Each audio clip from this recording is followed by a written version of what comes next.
இந்தியாவில் இந்த வருஷம் வந்த பருவமழையை சாதாரணமா எடுத்துக்க முடியல. வெள்ளம், நிலச்சரிவுன்னு பல பகுதிகள் பாதிக்கப்பட்டது தலைப்பு செய்திகளாகி இருக்கு. பஞ்சாப்ல மட்டும் 24 மணி நேரத்துக்குள்ள 1000% அதிக மழை. 1998க்கு பிறகு இல்லாத வெள்ளம் வடமேற்கு இந்தியாவில் 180% அதிகமாம். சவுத் இந்தியால கூட 73%க்கும் மேல மழை கொட்டுன்னு கொட்டிருக்கு. அப்படின்னா சுச்சுவேஷன் எவ்வளவு வர்ஸ்ட்னு இமேஜின் பண்ணிக்கோங்க. ஆனா இந்த மழை இவ்வளோ வைல்ட் ஆனது எப்படி? கிளைமேட் சேஞ்ச் மூலமா பருவமழையோட ரிதம் முழுக்க மாறிடுச்சு.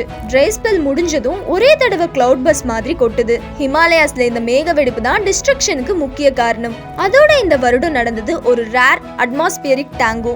மத்திய கடலில் இருந்து வந்த வெர்ஸ்லி டிஸ்டர்பன்சஸ் இந்தியன் மான்சூனோட கிளாஷ் ஆயிடுச்சு. பருவமழை ஒரு வாட்டர் கேனான்னா அந்த டிஸ்டர்பன்ஸ் தான் ட்ரிகர். பனிப்பாறைகள் மெல்ட் ஆகுது, பெர்மாஃப்ரோஸ்ட் கரையறதுனால மழைகளும் நிலை குலையுது. மழை அதிகமா ஆகும்போது நிலச்சரிவுகள், திடீர் வெள்ளம்னு அழிவுகள் ஏற்படுது.